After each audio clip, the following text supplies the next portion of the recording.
प्रत्येक क्षेत्र को टच करने चेष्टा करूँ और प्रत्येक समय आम चेष्टा करूँ जे प्रत्येक समय अतिथि आम गहन में उपस्थित रुहतु और सहित आम किसी समय जीवन मुहूर्त भितर काढ़ी पारू और सहित अनेक किसी कथबार्ता हो पार।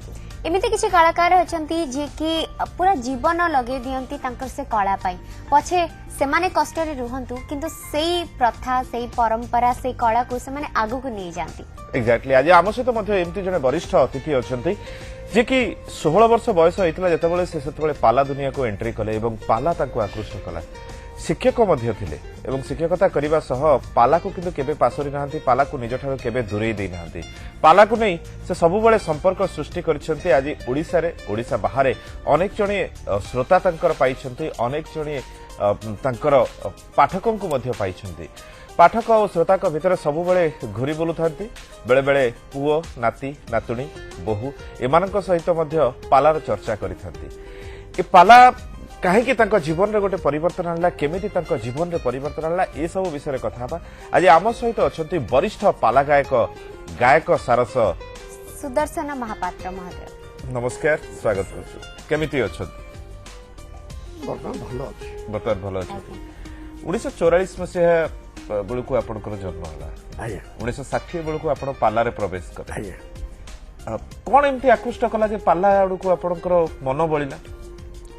मु 1960 मसीह 10वीं श्रेणी पढ़ुए आज्ञा हाँ 15-16 वर्ष बयस आज्ञा आज्ञा ता पूर्व आम गाँव में जो पाटुआ आखड़ा करती अच्छा सी पाटुआ आखड़ा भितर पालार केतेकांश आलोचना हुए से मैंने गाँती और बजाती नाचती या मत देखा भल लगे मुझे छुट्टी घर को आसे से मझे मझे देखे ता फल गोटे आकर्षण आसीगला। आउ 1960 मसीह आम बेगु गोपबंधु हाईस्कल बेगुनिया पढ़ुली से गोटे पुरस्कार वितरण उत्सव है से मत पाला गाइबार गोटे सुजोग मिलला।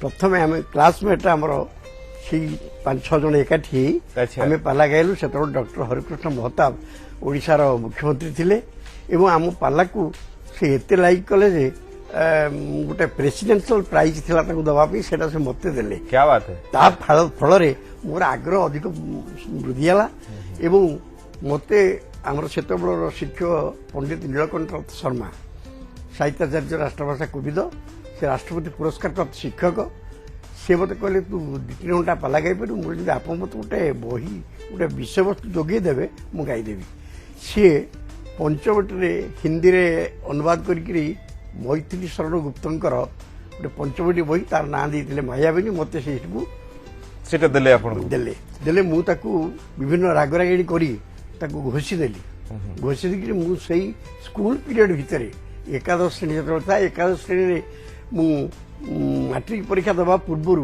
अंततः 10-15 जगह साधारण जनता आह्वान रे आम पाला गायक विभिन्न मंच को गलु से बोर्डिंग सुपरिटेडेंट को परमिशन ने हाईस्कल हेडमास्टर को परमिशन ने आमको से पाला गाइबू आम से जहाँ दियंती से पैसा आम सब खर्च न करी से गोटे मृदंग आउ हले झांझ या किणिकी आम आसवा पूर्व से डोनेट कर दी माने एटा आपनकर सेतबेला पार्ट टाइम गोटे जॉब थिला कहले चलिबो। आज्ञा जे कहले प्रथमे सांग माने मिसी करथिले को कहानी ऊपर सेतबेला करथिले सेतबेला मायाबिनी माने सुर्पणखार नाशा करन छेदन। अच्छा सर ये जो आमे कहउछंती से सांग मानकर ना कोन एवं से माने एबे कोन सही पाला सहित संश्लिष्ट अछंती की से माने को ना जण को ना कृष्णचंद्र माने बायक जे थिले तांको ना वैद्यनाथ राणा। अच्छा सी चाकरी कले से पाला कले आपण भी तो चाकरी कर। हाँ मु भी चाकरी कली किंतु आपण पाला को छाड़ी पारलेनी मु पाला को छाड़ी पारलेनी आ सेति पई सेतेबेले रे विभिन्न चाकरी मिलुथिला मध्ये 2-3टा चाकरी आटे गोटे दिन रे मते आसीला किंतु मु पाला प्रति एते आकर्षित हो गली मु प्रथमे गाँ स्कूल रे ई प्राइमरी स्कूल टीचर हवा पई पसंद कली। अच्छा ताकि पाला गाई परिबे समय दे परिबे पाला को। आज्ञा तुषार अछन हम सहित Cuttack good morning. Good morning madam. आज्ञा sir good morning. Good morning पचार दु मो सर को प्रश्न जे आजिकल झील पिला माने पाला गाउछंती किंतु नियम अनुसार मते जने कहिले जे झील पिला माने पाला गाया कथा नुहे ତାପରେ ବିଭିନ୍ନ ପ୍ରକାର ଆଲବମ ଗୀତ ବି ପାଲାରେ ଗାଇ ଦଉଛନ୍ତି, ସେଇଟା ଭୁଲ। ସାର୍ଙ୍କୁ ଟିକେ ମୋର ପ୍ରଶ୍ନ ଯେ ଏଇଟା ଟିକେ ମତେ ବୁଝେଇଦେବେ ଯେ ଝିଅ ପିଲାମାନେ ପାଲା ଗାଆନ୍ତି ନା ନାହିଁ, କିନ୍ତୁ ଗାଉଛନ୍ତି ଟିଭିରେ ତ ଦେଖିବାକୁ ମିଳୁଛି, କିନ୍ତୁ ଏତେ ଜଣ କହିଲେ ଗାଇବା କଥା ନୁହେଁ। ଟିକେ ଏଇଟା ମୋର ଜାଣିବାର ଅଛି। ସୁନ୍ଦର ପ୍ରଶ୍ନ ସାର୍, କଣ କହିବେ ଏ ବିଷୟରେ? ନାଇଁ, ଝିଅ ପିଲାମାନେ ପାଲା ଗାଇବା ମନା ନାହିଁ, କିନ୍ତୁ କଥା ହଉଛି ତାଙ୍କ ପାଲା ଗାଇବାଟା ଅଧିକାଂଶଙ୍କର ଗୋଟେ ଲିମିଟେଡ୍ ପିରିୟଡ଼ ପାଇଁ। କାରଣ ସେମାନେ ପାଠପଢ଼ା ସାରିବା ପର୍ଯ୍ୟନ୍ତ 15-16 ବର୍ଷ 18 ବର୍ଷ ବୟସରୁ ପାଲା ଗାଇଲେ ଏବଂ ତାଙ୍କର ବିବାହ ହେଇଗଲା।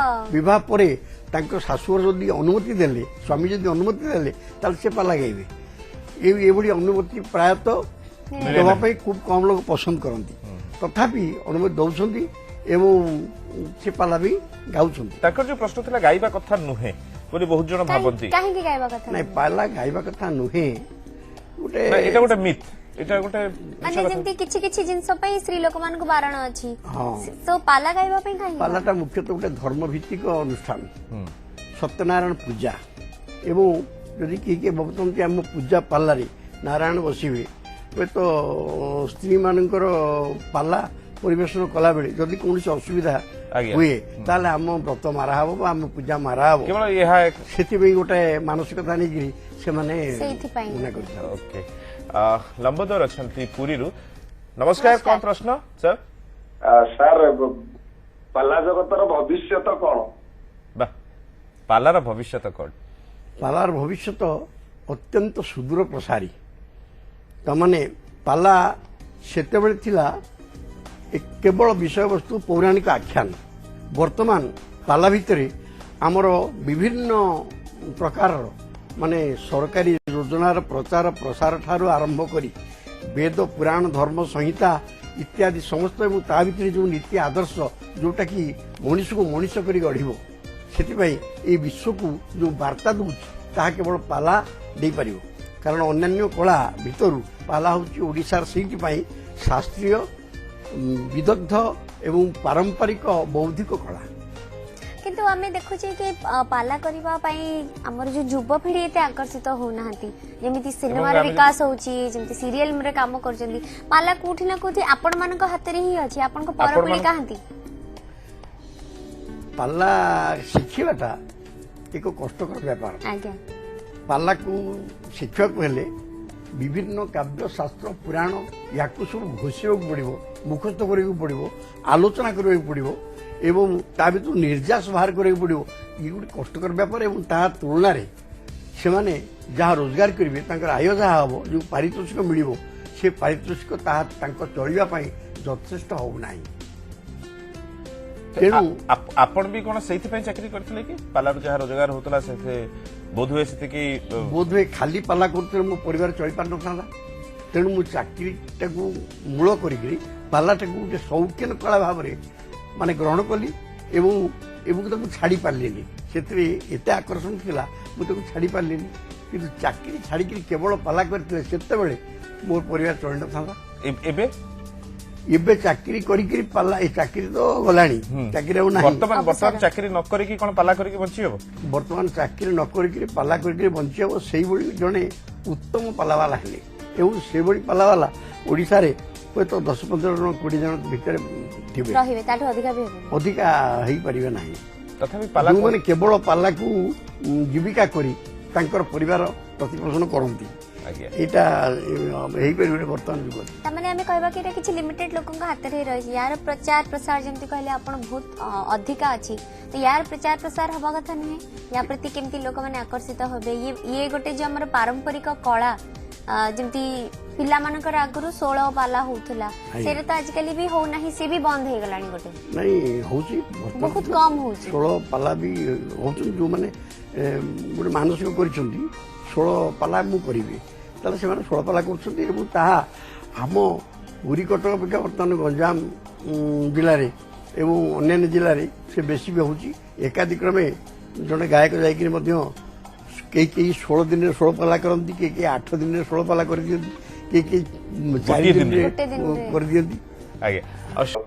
ପାଲାର ଉତ୍ପତ୍ତି, ପାଲାର ସୃଷ୍ଟି, ଆଉ ଯେମିତି ଆମର 4 ବେଦ ରହିଛି, ଋଗ୍ବେଦ, ସାମବେଦ, ଯଥର୍ବ, ଅଥର୍ବ, ସେମିତି ଆମର ଯୋଉ ପଞ୍ଚମ ବେଦ ରହିଛି ନାଟ୍ୟ ବେଦ, ନାଟ୍ୟଶାସ୍ତ୍ର ତ ଆଜ୍ଞା ମାନେ ତାର ସୌନ୍ଦର୍ଯ୍ୟ କଣ ପଞ୍ଚମ ବେଦର ସଂକ୍ଷେପରେ କହିବେ ଆଉ ପାଲାର ଉତ୍ପତ୍ତି କହିବେ।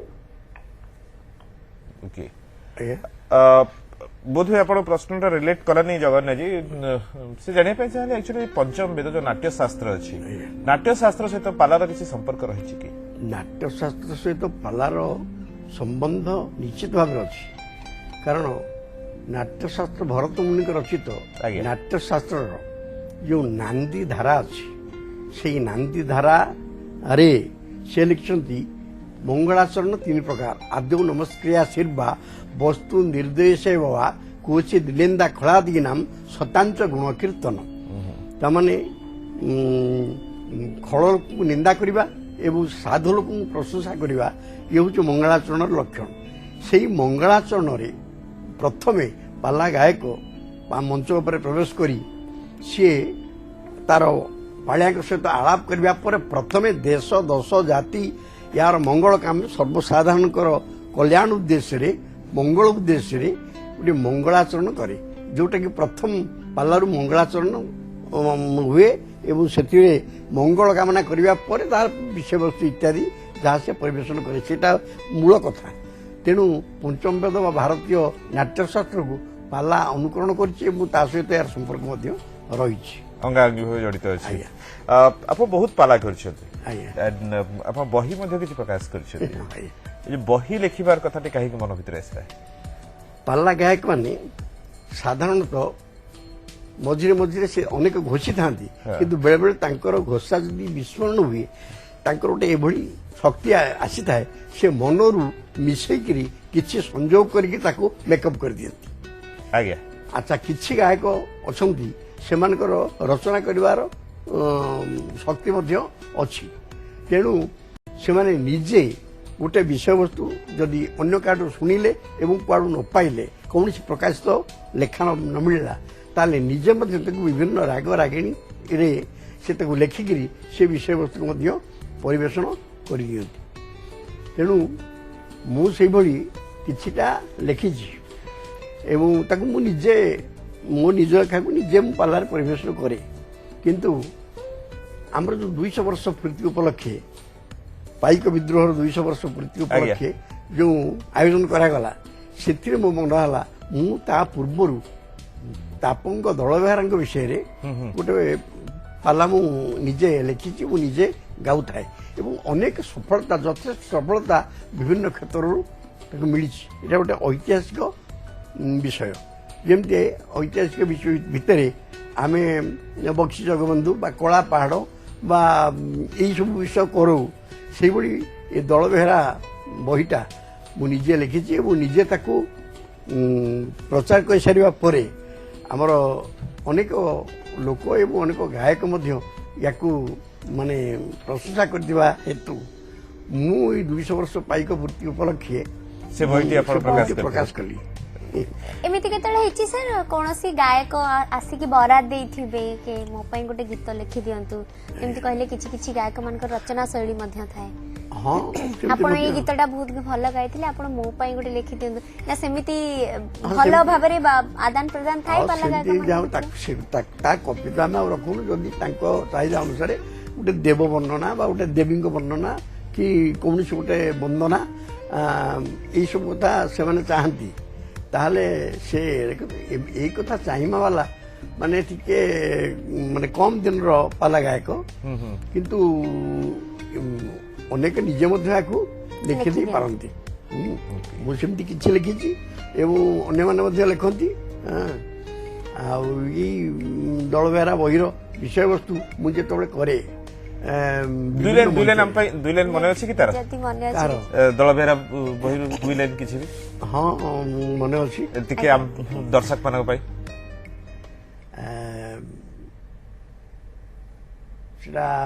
माने खोर्धागढ़ चतुर्पार्श्व जो पाइक माने थिले आज्ञा सेतेबेले विभिन्न प्रकार एवं सुधा अच्छी से गड़ तापंग मणिपड़ा झिंकी झारी गड़ बड़ पुट नरण गड़ जे छत्रमा गड़ आहुरी ଗଡ଼ ବଡ଼ ପୁଟ ଗଡ଼ ହଳଦିଆ ପଡ଼େ ଯେବେ କାହା ଆଖି ମନେ ପଡ଼େ ସେହି ପାଇକଙ୍କ କଥା ଇତିହାସ ଦିଏ ସାକ୍ଷୀ ଏମିତି ଭାବରେ ବର୍ଣ୍ଣନା ଚାରିବର୍ଣ୍ଣ ମଧ୍ୟ ହେଇଛି।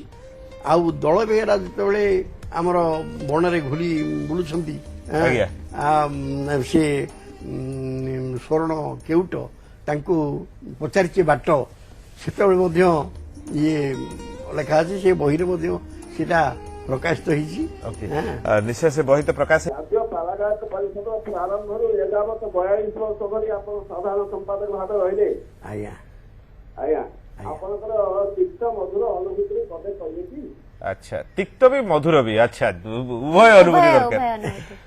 ଆଜ୍ଞା ଆପଣ ବି ଏ ସମ୍ପର୍କରେ ସମ୍ପୂର୍ଣ୍ଣ ଅବଗତ। ଆଉ ପାଲାର ଆରମ୍ଭ ଯେତେବେଳେ 1976 ମସିହାରେ 1975 ମଧ୍ୟମ ଆଗରେ ମୋର ଗୁରୁ ଗାୟକ ବିଶାରଦ ମାର୍କଣ୍ଡେୟ ବାହିନୀପତି ଏ ପାଲାକୁ ଅନୁଷ୍ଠାନକୁ ଆରମ୍ଭ କଲେ। ସେତେବେଳେ ତାର ନାଁ ଥିଲା ଶ୍ରୀ ନୀଳାଚଳ ପାଲା ଗାୟକ ପରିଷଦ। ତାପରେ କିଛି ଦିନ ପରେ ପୂର୍ବରୁ ଥିବା ନିଖିଳୋତ୍କଳ ପାଲା ଗାୟକ ସଂଘ ଏହା ସହିତ ମାନେ ଏ ନାଁକୁ ରଖିବା ପାଇଁ ତାକୁ ମର୍ଯ୍ୟାଦା ଦେଇ ଶ୍ରୀ ନୀଳାଚଳ ନିଖିଳୋତ୍କଳ ପାଲା ଗାୟକ ପରିଷଦ ନାମରେ ଏଇଟା ଗଠନ କରାଗଲା ଏବଂ ସେଇ ଦିନଠାରୁ ମୁଁ ସମ୍ପାଦକ ସାଧାରଣ ସମ୍ପାଦକ ଭାବରେ ଦାୟିତ୍ୱରେ ରହିଲି। ଅନେକ ଶ୍ରମ ସ୍ୱୀକାର କରିବାକୁ ପଡ଼ିଲା। ଅନେକ ବଳିଷ୍ଠ ବ୍ୟକ୍ତିଙ୍କର ପରାମର୍ଶ ଆଉ କେତେକ ବିଶିଷ୍ଟ ବ୍ୟକ୍ତିଙ୍କୁ ଆମ ପରିଷଦ ଅନ୍ତର୍ଭୁକ୍ତ କଲୁ। ଆଉ ଯେଉଁ ମହାତ୍ମା ଏଇ ଶ୍ରୀନୀଳାଚଳ ସହିତ ନିଖୋଳତ୍ରକୁ ମିଶାଇଥିଲେ ସେ ହେଉଛନ୍ତି ବାଲେଶ୍ୱର ଜିଲ୍ଲାର ଗାୟକ ରତ୍ନାକର ପଣ୍ଡିତ କାହ୍ନୁଚରଣ ପତ୍ରୀ ଶର୍ମା। ତା ପୂର୍ବରୁ ନିଖୋଳୋତ୍କଳ ପାଲା ଗାୟକ ସଂଘର ସଭାପତି ଥିଲେ ଗାୟକ ଶିରୋମଣି ନିରଞ୍ଜନ କର। ତେଣୁ ଆମେ ପ୍ରତିଷ୍ଠାତା ଭାବରେ ଗାୟକ ବିଶାରଦ ମାର୍କଣ୍ଡେୟ ବାହିନୀପତିଙ୍କ ନାମ ପରେ ପ୍ରତିଷ୍ଠା ସହଯୋଗୀ ଭାବରେ ଗାୟକ ଶିରୋମଣି ନିରଞ୍ଜନ କର ଏବଂ ଗାୟକ ରତ୍ନାକର ପଣ୍ଡିତ କାହ୍ନୁଚରଣ ପତ୍ରୀ ଶର୍ମା ଏ ଉଭୟଙ୍କୁ ମଧ୍ୟ ଏପର୍ଯ୍ୟନ୍ତ ରଖିଛୁ ଆମ ପରିଷଦ ଭିତରେ। ତେବେ ଆପଣ 42 ବର୍ଷ ପରେ ରିଟାୟାର୍ଡ ନେଇଗଲେ। ଆଜ୍ଞା ମତେ ବର୍ତ୍ତମାନ ଟିକେ କଷ୍ଟ ହେଲା କଣ ନା ବୟସ ଯୋଗୁଁ? ବୟସ ଦୃଷ୍ଟିରୁ ବିଭିନ୍ନ ଆଡେ ମାନେ ଯିବା ଆସିବା କରିବା ଏକାଧିକରେ ମୁଁ ବାଇକ୍ ଚଲେଇ ଆଉ ଯିବାଟା ସମ୍ଭବ ହେଲାନି। ତେଣୁ ମତେ ଜଣେ ସାହାଯ୍ୟ କରିବା ପାଇଁ ଦରକାର ହେଲା। ଆଜ୍ଞା ଯାହାଫଳରେ ତାର ସମୟ ନଷ୍ଟ ହେଲା ମୋ ସମୟ ନଷ୍ଟ ହେଲା। ତେଣୁ ମୁଁ ସବୁବେଳେ ଭାବିଲି ଆଉ ଜଣେ ସମ୍ଭବପର ଯୁବ ପ୍ରତିଭା କିଏ ଏ ଦାୟିତ୍ୱ ମୁଣ୍ଡ ମୁଁ ତ 42 ବର୍ଷ ହେଲା କଲି ମୁଁ ପଛରେ ଅଛି। ଯେତେବେଳେ ଯାହା ସାହାଯ୍ୟ ସହଯୋଗ ଆବଶ୍ୟକ ମୁଁ ତାକୁ ନିଶ୍ଚିତ ଭାବରେ କରିବି। କାରଣ ପରିଷଦ ସହିତ ମୋର ପ୍ରାଣ ଏକାବେଳକେ ବାନ୍ଧି ହେଇଯାଇଛି। ସେଥିରୁ କେବେ ମୁଁ ମୁକ୍ତି ପାଇପାରିବି ନାହିଁ। ଏଣୁ ଏଇ ଗତ ସମ୍ମିଳନୀରେ 28 ତାରିଖ ଦିନ ଆଜ୍ଞା ମୁଁ ସେ ପଦରୁ ଓହରିଗଲି ଏବଂ ଅନ୍ୟ ଜଣେ ଯୁବପିଢ଼ିମାନଙ୍କୁ ଯୁବପିଢ଼ି ଆପଣଙ୍କ ନିଶ୍ଚୟ ଉତ୍ତର ଆପଣ ତ ଆଖି ଛଳଛଳ ହେଇଯାଇଥିବ 42 ବର୍ଷ ଧରି ଯାହା ସହିତ ଏତେ ସଂଶ୍ଳିଷ୍ଟ ହେଇଯାଇଥିଲେ। ମାନେ ପରିଷଦ ସହିତ ମୋର ବର୍ତ୍ତମାନ କଣ ସମ୍ପୃକ୍ତି କୁଆଡେ ଗଲାଣି କି? ପରିଷଦ ସହିତ ମୁଁ ଜୀବନ ସାରା ଆଜୀବନ ମୁଁ ପରିଷଦ ସହିତ ସମ୍ପୃକ୍ତ ହେଇକି ଅଛି। ପରିଷଦ ପାଇଁ ହିଁ ଅଛନ୍ତି। ପରିଷଦ ପାଇଁ ଅଛି ଏବଂ ପରିଷଦର ପରିଚାଳନାରେ ଅନ୍ୟ ଏକ ଶ୍ରୀ ନୀଳାଚଳ ନିଖୋଳୋତ୍କଳ ପାଲା ଗାୟକ ଟ୍ରଷ୍ଟ ବୋର୍ଡ ମଧ୍ୟ ଗଢ଼ା ହେଇଛି। ସେଥିରେ ମଧ୍ୟ ମୁଁ ବର୍ତ୍ତମାନ କ୍ୟାସିୟର ଅଛି। ଚକ୍ରଧରବାଡ଼ି ସେକ୍ରେଟାରୀ ଅଛନ୍ତି ଆଉ ସୁରେନ୍ଦ୍ରନାଥ ଛୋଟରା ଆମର ଅଛନ୍ତି ଚେୟାରମ୍ୟାନ୍। ତେଣୁ ଆମେ ସୁର ସୁଦର୍ଶନ ଚକ୍ର ଇଏ 3 ଜଣ ସୁର ସୁଦର୍ଶନ ଚକ୍ରଙ୍କ କଥା ଉଠିଲା କିନ୍ତୁ ଆମ ସହିତ ବର୍ତ୍ତମାନ ବିକ୍ରମ ଅଛନ୍ତି ଭୁବନେଶ୍ୱରରୁ। ଶୁଭ ସକାଳ। ଶୁଭ ସକାଳ। ଶୁଭ ସକାଳ ଆଜ୍ଞା ସାର୍ ନମସ୍କାର। ପାଲାକୁ ଗୋଟେ ଡିଫରେଣ୍ଟ ଭ୍ୟୁ ଦେଖେ। ପାଲାକୁ ନେଇକି ଆଗ୍ରହ ପାଲାକୁ ନେଇକି ମାନସିକତା ଯୁବପିଢ଼ି ମାନଙ୍କ ଭିତରେ ଯାତ୍ରା ପାର୍ଟି ପାଇଁ କୋଟି କୋଟି ଖର୍ଚ୍ଚ କରୁଛନ୍ତି ଯାତ୍ରା ମାଲିକ ମାନେ। କିନ୍ତୁ ସେଇ ମାଲିକ ମାନଙ୍କ କିଛି ମାଙ୍ଗଳିକ କାମ ହେଲେ ଯେତେବେଳେ ପାଲା ବାଲାକୁ ଖୋଜନ୍ତି ସେମାନଙ୍କ ଉନ୍ନତି ବିଷୟରେ କେହି ଚିନ୍ତା କରୁନାହାନ୍ତି। ଆପଣ ଦେଖନ୍ତୁ ଯାତ୍ରାକୁ ନେଇକି ମହାକୁମ୍ଭ ହଉଛି ସେ ପାଲାକୁ ନେଇକି ଏମିତି ଏକ ବଡ ଆକାର ମହାକୁମ୍ଭ ଯେତେବେଳେ ଦେଖୁଛନ୍ତି ଆପଣ ତେଣୁ କଷ୍ଟ ହେଲା ସାର୍କୁ ଏ ବିଷୟରେ ସରକାରୀ ଲେବୁଲରେ ହଉ କି ଜିଲ୍ଲା ହଉ ଏକୁ ପ୍ରମୋଟ କରିବା ପାଇଁ ଉତ୍ସାହ କରିବା ପାଇଁ ଆପଣଙ୍କ ଭଳିଆ ବେଟେରିଆନ ଆଉ ଯୋଜନା ଅଛି। ବହୁତ ସୁନ୍ଦର ପ୍ରଶ୍ନ। ବହୁତ ସୁନ୍ଦର ପ୍ରଶ୍ନ। ଆଜ୍ଞା ବର୍ତ୍ତମାନ କଥା ହଉଛି କଣ ନା ପାଲାକୁ ପ୍ରୋତ୍ସାହନ ଦେବା ପାଇଁ ସେଇଭଳି ମାନସିକତା ଥିବା ମନ୍ତ୍ରୀ ଅଫିସର ମାନଙ୍କର ମଧ୍ୟ ଆବଶ୍ୟକତା ଅଛି। ତେଣୁ ପୂର୍ବରୁ ଯିଏ ମନ୍ତ୍ରୀ ଥିଲେ ସେ ହୁଏତ ପାଲାକୁ ଏତେଟା ପ୍ରୋତ୍ସାହନ ଦେଉନଥିଲେ। ବର୍ତ୍ତମାନ ଯିଏ ମନ୍ତ୍ରୀ ଅଛନ୍ତି ଆମର ସଂସ୍କୃତି ମନ୍ତ୍ରୀ ଅଶୋକ ପଣ୍ଡା ମହୋଦୟ ଏବଂ ବର୍ତ୍ତମାନ ଯିଏ ଅଛନ୍ତି ଆମର କଲଚର ସେକ୍ରେଟାରୀ ଶ୍ରୀଯୁକ୍ତ ମନୋରଞ୍ଜନ ପାଣିଗ୍ରାହୀ ଏମାନେ ଅତ୍ୟନ୍ତ ମାନେ ପାଲାକୁ ବହୁତ ଭଲ ପାଉଛନ୍ତି ଏବଂ ପାଲାର ପ୍ରକୃତ ମୂଲ୍ୟବୋଧ କ'ଣ ସେ ତାକୁ ବୁଝିପାରୁଛନ୍ତି। ତେଣୁ ଆମେ ଆମର ନିବେଦନ କ୍ରମେ ଆମେ ତାଙ୍କ ସହିତ ସାକ୍ଷାତ କରି ବିଭିନ୍ନ ସମସ୍ୟା ପାଲାର ଯେଉଁ ସମସ୍ୟା ସେ ପାଲା ଗାୟକମାନଙ୍କର ଯେଉଁ ସମସ୍ୟା ତାକୁ ଆଲୋଚନା କରିବା ଫଳରେ ଆମେ କିଛିଟା ଉପକାର ନିଶ୍ଚିତ ଭାବରେ ପାଇଛୁ ଏବଂ ବର୍ତ୍ତମାନ ତ ଖୁସିର କଥା ଯେ ଆମର ଆମେ ଡିମାଣ୍ଡ କରୁଥିଲା ବେଳେ ତାଠାରୁ ଆହୁରି ଅଧିକ ଆମର ମାନନୀୟ ମୁଖ୍ୟମନ୍ତ୍ରୀ ନବୀନ ପଟ୍ଟନାୟକ ଏବେ ନିକଟ ଅତୀତରେ ଘୋଷଣା କରିଛନ୍ତି ଯେ ପୁରୁଷମାନଙ୍କର ବୟସ 50 ବର୍ଷ ଏବଂ ସ୍ତ୍ରୀମାନଙ୍କର ବୟସ 40 ବର୍ଷ ହେଲେ ଆମେ ସେମାନଙ୍କୁ ଭତ୍ତା ଦେବୁ ଏବଂ କଳାକାର ଭତ୍ତା ଆମେ ପ୍ରଥମେ 4,000 ଦିଆହେଉଥିଲା ଆମେ 8,000କୁ ଡିମାଣ୍ଡ କଲାବେଳେ ସେ 50,000 କଳାକାର ଭତ୍ତା ଦେବେ ବୋଲି ମଧ୍ୟ ଘୋଷଣା କରିଛନ୍ତି। ତେଣୁ ଭବିଷ୍ୟତ ମାନେ ପାଲା ପାଇଁ ଯେଉଁମାନେ ଉତ୍ସର୍ଗୀକୃତ ସେମାନଙ୍କର ଭବିଷ୍ୟତ କିଛି ଅସୁବିଧା ହେବନି ବୋଲି ମୋର ଧାରଣା। ଆଚ୍ଛା ଯୋଉ ମହାକୁମ୍ଭ କଥା କହିଲେ ଏଭଳି ଓଡ଼ିଶାରେ କୌଣସି ଜାଗାରେ ଆୟୋଜନ ହୁଏ ପାଲା ମହାକୁମ୍ଭ? ଏଇ ଗତ ବର୍ଷ ଆମର ଯାଜପୁର ବିରଜାଙ୍କଠି ବୈତରଣୀ ନଦୀ କୂଳରେ ମହାକୁମ୍ଭ ମେଳା ହେଇଥିଲା ଏବଂ ସେଇ ମେଳାରେ ଆମର 10 ଦଳ ପାଲା ଗାୟକ ଯୋଗ ଦେଇଥିଲେ। ସେମାନଙ୍କର ନିମନ୍ତ୍ରଣ କ୍ରମେ ସେମାନେ ତାଙ୍କୁ ପାରିତୋଷିକ ଦେଇଥିଲେ ଏବଂ ହୁଏତ ଆମ ବରିଷ୍ଠ ଗାୟକ 10-15 ଜଣଙ୍କୁ ମଧ୍ୟ ସେ ସମ୍ମାନିତ କରିଥିଲେ। ସେଠିକି ମୁଁ ମଧ୍ୟ ନିଜେ ଯାଇଥିଲି ଏବଂ ମୋତେ ମଧ୍ୟ ସମ୍ମାନିତ କରାଯାଇଥିଲା। ହଁ ହଉଛି କିନ୍ତୁ ତାକୁ ଆଉ ଟିକେ ପ୍ରଚାର ପ୍ରସାର ଯଦି କରାଯାନ୍ତା ତାହେଲେ ଅନେକ ଗୁଡ଼ିଏ ଜାଗାରେ ହେଇପାରନ୍ତା। ସେ ଯୋଉ ସମୟରେ କରୁଛନ୍ତି ପାଲାର ଗୋଟେ ସମୟ ଅଛି। ପାଲା ଗାୟକ ମାନେ ସାଧାରଣତଃ ମାର୍ଚ୍ଚ ଠାରୁ ଆରମ୍ଭ କରି ମାନେ ଏ ପର୍ଯ୍ୟନ୍ତ ମାନେ ଜୁନ ମାସ ଜୁଲାଇ ମାସ ପର୍ଯ୍ୟନ୍ତ ହୁଏତ ସବୁବେଳେ ବିଭିନ୍ନ ଆଡେ ପାଲା ମଞ୍ଚରେ ପାଲା ପରିବେଷଣ କରିବାରେ ବ୍ୟସ୍ତ ରହନ୍ତି। ତେଣୁ ଯଦି ସେଇ ମାର୍ଚ୍ଚ ମାସ ଠାରୁ ଜୁନ ମାସ ଭିତରେ ସେମାନେ ଖରାଦିନ ଦେଖି ବା ସୁବିଧା ସୁଯୋଗ ତାଙ୍କ ତାରିଖ ଅନୁସାରେ ଦେଲେ ଆମେ ବହୁ ଗାୟକ ଯୋଗ ଦେଇ ପାରନ୍ତି ନାହିଁ। ଯେଉଁମାନେ ଯୋଗ ଦେବେ ସେମାନଙ୍କର ପାଲାକୁ ଛାଡ଼ିକିରି ଏକାଧିକ୍ରମେ ଜଣେ 5 ରାତି ପାଲା କି 7 ରାତି ପାଲା ରଖିଛନ୍ତି ସିଏ ଆଉ ଇଏ ଗୋଟେ ଦିନ କି 2 ଦିନ ପାଇଁ ତାକୁ ଆସିପାରିବେ ନାହିଁ। ସେଥିପାଇଁ ଟିକେ ଅସୁବିଧା ହୁଏ। ପୂର୍ବରୁ ଟିକେ ଯୋଗାଯୋଗ କଲେ ଏହା ତ ଅଧିକ ସଫଳତା ମିଳନ୍ତା। ରମେଶ ଅଛନ୍ତି ରଣପୁର। ନମସ୍କାର, ଗୁଡ୍ ମର୍ଣ୍ଣିଂ। ନମସ୍କାର ଆଜ୍ଞା। ନମସ୍କାର ଆଜ୍ଞା, କ'ଣ ପ୍ରଶ୍ନ? ସାର୍ଙ୍କୁ ମଧ୍ୟ ନମସ୍କାର। ନମସ୍କାର ଆଜ୍ଞା, ଗୋଟେ କଥା ମନକୁ ବେଳେ ବେଳେ ଆସେ, ଆମର ଯେମିତି ଓଡିଶାରେ ଜଣେ ବାଣୀକଣ୍ଠ ଆଉ ଜଣେ ଭଜନ ସମ୍ରାଟ, ସେମିତି ପାଲାରେ ଯେମିତି ଦେଖିବାକୁ ମିଳେ ଯେ ଗାୟକ ସମ୍ରାଟ ଅନେକ ଲୋକଙ୍କୁ ଉପାଧି ଦିଆଯାଇଛି। ତେଣୁ ଏଇ ଯୋଉ ଉପାଧି ଯେମିତି ବୈଷ୍ଣବ ପ୍ରଧାନ ଗାୟକ ସମ୍ରାଟ, ବିଶ୍ୱନାଥ ପଟ୍ଟଦେଶୀ ଗାୟକ ସମ୍ରାଟ, ଲକ୍ଷ୍ମୀଧର ରାଉତ, ତେଣୁ ଏଇ ଯୋଉ ଉପାଧି ଉପରେ ଟିକେ କହିବେ କି ଏତେ ଆମେ କେମିତି ହେଇପାରୁଛୁ? ଆଜ୍ଞା, ମୁଁ ଜାଣିବାରେ ଆପଣ ଯାହା ବି କହୁଛନ୍ତି ଗାୟକ ସମ୍ରାଟ ବିଶ୍ୱନାଥ ପଟ୍ଟଦେଶୀ ମୁଁ ଜାଣିଥିଲି ସେ ରେଭେନ୍ସା କଲେଜ ସେତେବେଳେ ଗୋଟେ ପାଲା କରୁଥିଲା, ଆୟୋଜନ କରୁଥିଲା ଏବଂ ସେଠି ସେ ବିଶ୍ୱନାଥ ପଟ୍ଟଦେଶୀଙ୍କୁ ଗାୟକ ସମ୍ରାଟ ଉପାଧି, ନିରଞ୍ଜନ କରଙ୍କୁ ଗାୟକ ଶିରୋମଣି ଉପାଧି ଏବଂ ବୈଷ୍ଣବ ପ୍ରଧାନଙ୍କୁ ମଧ୍ୟ ପରବର୍ତ୍ତୀ ବର୍ଷ ବୋଧହୁଏ ଗାୟକ ସମ୍ରାଟ ଉପାଧି ଏଭଳି ପ୍ରଦାନ କରିଥିଲେ। ବର୍ତ୍ତମାନ ଆମ ପରିଷଦ ତରଫରୁ ଶ୍ରୀ ନୀଳାଚଳ ନିକଟ ପାଲା ଗାୟକ ପରିଷଦ ତରଫରୁ ଆମେ କାହାକୁ ଏପର୍ଯ୍ୟନ୍ତ ଉପାଧି ପ୍ରଦାନ କରିନାହୁଁ। ବରଂ ଶିଶୁନନ୍ଦ ଆଶ୍ରମ ଅରିଲୋରେ ଯେତେବେଳେ ଗାୟକ ସାରସ ଉପାଧି ବାସ୍ ଆଜ୍ଞା, ସେଇଠି ମୁଁ କେବଳ ଏକୁଟିଆ ନୁହେଁ, ସେ ଦେଇଛନ୍ତି 21 ଜଣଙ୍କୁ ଉପାଧି ଦେଇଛନ୍ତି। ବିଶ୍ୱ ସନାତନ ସେବା ସଂଘ ତାର ପ୍ରତିଷ୍ଠାତା ଯେମିତି ଜଣ ଜଣଙ୍କୁ ମିଳୁଛି ସେଇ ପାଲା ଗାୟକ। ଆଜ୍ଞା, ବିଶ୍ୱ ସନାତନ ସେବା ସଂଘର ପ୍ରତିଷ୍ଠାତା ହଉଛନ୍ତି ଆମର ପୂଜ୍ୟ ପୂଜକ ଶ୍ରୀମଦ ବାବା ବଳିଆ। ସେ ଆମକୁ ଦେଇଛନ୍ତି। ମୋତେ ସେ ଗାୟକ ସାରସ ଉପାଧି ଦେଇଛନ୍ତି। ଚକ୍ରର ବାରିଙ୍ଗୀ ଗାୟକ ଅରୁଣ ଉପାଧି ଦେଇଛନ୍ତି। ଏଇଭଳି 21 ଜଣଙ୍କୁ ସେ ଉପାଧି ପ୍ରଦାନ କରିଛନ୍ତି। ତା ଭିତରେ ପୂର୍ବରୁ ଯେଉଁ ଉପାଧି ପାଇଛନ୍ତି ଯେଉଁ ଗାୟକ ସମ୍ରାଟ, ଗାୟକ ରତ୍ନାକର, ଗାୟକ ଶିରୋମଣି ଏଭଳି ଉପାଧି ନାହିଁ।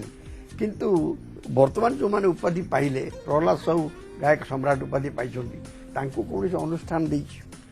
ସେଇଭଳି ଆମର ନରୋତ୍ତମ ମହାପାତ୍ର ମଧ୍ୟ ଗାୟକ ସମ୍ରାଟ ଉପାଧି ପାଇଛନ୍ତି, ତାଙ୍କୁ କୌଣସି ଅନୁଷ୍ଠାନ ଦେଇଛନ୍ତି। ଲକ୍ଷ୍ମୀଧର ରାଉତ ମଧ୍ୟ ଗାୟକ ସମ୍ରାଟ ଉପାଧି ପାଇଛନ୍ତି ଆଜ୍ଞା ତାଙ୍କୁ ଅନୁଷ୍ଠାନ କୌଣସି ଅନୁଷ୍ଠାନ ତେଣୁ ଯଦି କୌଣସି ଅନୁଷ୍ଠାନ ପାଲା ଅନୁଷ୍ଠାନ ଖୁସି ହେଇକି ଯେମିତି ପୁରୀ ଦୋଳବେଦୀ ସିଏ ପାଲା କରନ୍ତି 15-16 ଦିନ ପାଲା କରନ୍ତି ଏବଂ ଯେଉଁ ଗାୟକଙ୍କୁ ସେ ପସନ୍ଦ କଲେ ତାଙ୍କୁ ସେ ଗାୟକ ସୁଧାକର ଉପାଧିରେ ଭୂଷିତ କରନ୍ତି। ଆମର ସେଥିରେ ଆପତ୍ତି କରିବାର କିଛି ନାହିଁ କୌଣସି ଅନୁଷ୍ଠାନରୁ ଯଦି ଗାୟକ ସୁଧାକର ଉପାଧି ମିଳିଲା କି ଗାୟକ ଚୂଡ଼ାମଣି ଉପାଧି ମିଳିଲା କି ଗାୟକ ସମ୍ରାଟ ଉପାଧି ମିଳିଲା ଶିରୋମଣି ତାହେଲେ ସେଟା ଖୁସିର କଥା ଆମେ ସ୍ୱାଗତ କରିବୁ ତାଙ୍କୁ ନିଶ୍ଚୟ ଆମେ ବି ସ୍ୱାଗତ କରିବୁ ବ୍ରେକ୍ କୁ ବର୍ତ୍ତମାନ ବ୍ରେକ୍ ରୁ ଫେରିଲା ପରେ କଥା ଜାରି ରଖିବା ଲେଟ୍ସ ଟେକ୍ ଅପ୍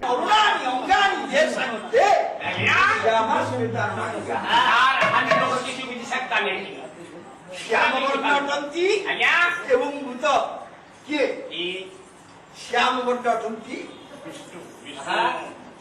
ଶ୍ଵେତ ବର୍ଣ୍ଣ ଅଟନ୍ତି ଏବଂ ଭୂତ ଶିବ ଦେବ ଦେବ ମହାଦେବ ଅରୁଣାଚଳ ରକ୍ତବର୍ଣ୍ଣ ବିଶିଷ୍ଟ ଅଟନ୍ତି ବ୍ରହ୍ମା ତେଣୁ ବିଷ୍ଣୁ ଶିବ ବ୍ରହ୍ମା ତ୍ରିନାଥ ତ୍ରିଦେବଙ୍କ ପକ୍ଷରେ ମଙ୍ଗଳାଚରଣ 16ଟି ନା ଜଗତର ପାଳନ କର୍ତ୍ତା ହେଉଛନ୍ତି ଭଗବାନ ବିଷ୍ଣୁ ସଂହାର କର୍ତ୍ତା ହେଉଛନ୍ତି ଶିବ ଏବଂ ସୃଷ୍ଟି କର୍ତ୍ତା ହେଉଛନ୍ତି ବ୍ରହ୍ମା ହେଲା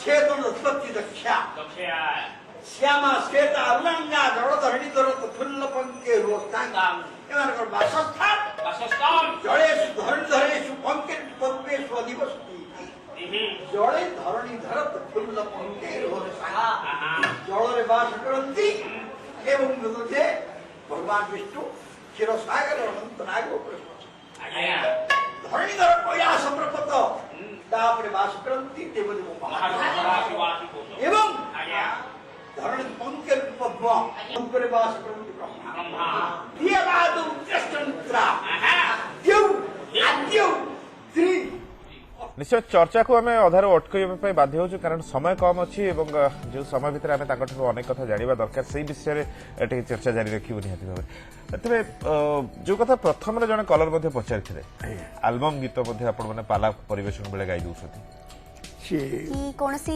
ମଡର୍ଣ୍ଣ ଗୀତ ଆଲବମ୍ ଭିତରେ ପାଲା ପଶି ଆସୁଛି ତାକୁ ବଡ ଆଧୁନିକ ଢଙ୍ଗରେ ପରିବେଷଣ କରାଯାଉଛି ଆଧୁନିକ ଢଙ୍ଗରେ ଗାୟକ ପରିବେଷଣ କରୁନାହାନ୍ତି କିନ୍ତୁ ପାଳିଆ ମାନେ ପୁରସ୍କାର ପାଇବା ଆଶାରେ ସେମାନେ ବେଳେବେଳେ ଏମିତି ଗୀତ ବୋଲି ଦିଅନ୍ତି ଯୋଉଟାକି ଆଗରୁ ଏପରିକି ବସା ଘରେ ମଧ୍ୟ ପାଳିଆ ମାନଙ୍କୁ ଯାଇ ତମେ ଏଇ ଗୀତ ଗାଇଲେ ଆମେ ତୁମକୁ କିଛି ପୁରସ୍କାର ଦେବୁ ଏମିତି କିଛି କହିତା ତା ଦ୍ୱାରା ଆକର୍ଷିତ ହେଇକିରି ହୁଏତ ସେ ଲୋଭରେ ମଧ୍ୟ କିଛି ସେଇ ଲୋଭ ଯୋଗୁଁ ପାଲା ସଂସ୍କୃତି ଟିକେ ଖରାପ ନିଶ୍ଚିତ ଭାବରେ ପାଲା ସଂସ୍କୃତିରେ ଇଏ ପଶିବା କଥା ନୁହେଁ ମାନେ ଆଜିକାଲିର ଗୀତ ଅଛନ୍ତି ମାନେ ଆମେ ମଧ୍ୟ ସେଭଳି ଗୀତକୁ ସମାଲୋଚନା କରୁ ଆଜ୍ଞା ଉଦାହରଣ ସ୍ୱରୂପ ଗୋଟେ ବର୍ଣ୍ଣନା ଆମେ ବିଭିନ୍ନ ବର୍ଣ୍ଣନା କରୁ ଯଦି ଗୋଟେ ବର୍ଣ୍ଣନା ଆମେ ଜାଣିଛୁ ଘୋଷିଛୁ କିନ୍ତୁ ତାକୁ ସମାଲୋଚନା କରୁ କାହିଁକି ନା ଏପରି ବର୍ଣ୍ଣନା ବୋଲାଯିବା ଉଚିତ ନୁହେଁ ଏଥିପାଇଁ ତନ୍ଦ୍ରା ଜଡ଼ିତ ରାତିରେ ମୁଁ ଜାଳିଲି 3ଟି ଦିଆସିଲ କାଠି ପ୍ରଥମେ ଦେଖିଲି ତୁମ ରକ୍ତାଭ ଧର ତା ତଳକୁ ନଗ୍ନ ବକ୍ଷ ଦେଶ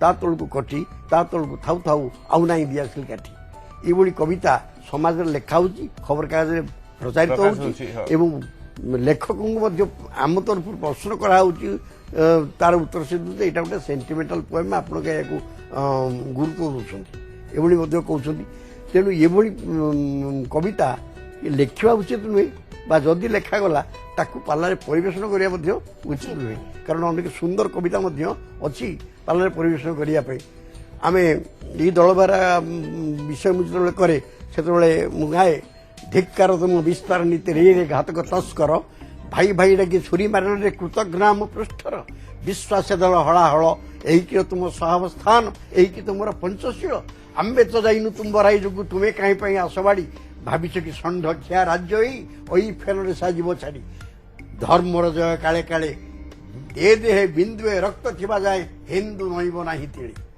ଆଜ୍ଞା ଏଇଭଳି କବିତା ମୁଁ ଯେତେବେଳେ ଗାଏ ମୁଁ ଅନୁଭବ କରିଛି ଯେ ଏଇଭଳି କବିତାରୁ ଉଦ୍ବୁଦ୍ଧ ହୋଇ ଯୋଉ ଆଞ୍ଚଳିକ ପାଇକ ମାନେ ସେମାନେ ଏତେ ମାନେ ତେଜିଆନ ହେଇଯାଆନ୍ତି ସେ ଜଣେ 85 ବର୍ଷର ବୃଦ୍ଧ ସେ ମତେ ଆସି କୁଣ୍ଡେଇ ପକେଇକିରି କହିଲେ ମୁଁ ଆଜି ଫେରି ଯାଉଛି ସେଇ ପାଇକ ବିଦ୍ରୋହ ସମୟର ଦୃଶ୍ୟକୁ ମୋ ଆଖି ଆଗରେ ରଖିଦେଲେ ଗାୟକ ଏଭଳି ପ୍ରଶଂସା ମଧ୍ୟ ନିଶ୍ଚୟ ବହୁତ ବହୁତ ଧନ୍ୟବାଦ ସେ ବିଷୟରେ କହିଲେ ସାର୍ ବ୍ୟକ୍ତିଗତ ଜୀବନ ସମ୍ପର୍କରେ ଜାଣିବା ପାଇଁ ପୁଅ ଝିଅ ଏବଂ ନାତି ନାତୁଣୀ କଥା ଯୋଉ କଥା ମୁଁ ଆରମ୍ଭ କରିଥିଲି କେତେ ଜଣ ପୁଅ ଏବଂ ମୋର 4 ପୁଅ ଏବଂ ଗୋଟିଏ ଝିଅ ଆଉ 3 ବୋହୂ ଆଉ ଜୁଆଇଁ ନାତି ନାତୁଣୀ ସମସ୍ତେ ଅଛନ୍ତି। ଚାରି ପୁଅ ଭିତରୁ କେହି ପାଲା ସହିତ ସଂଶ୍ଳିଷ୍ଟ?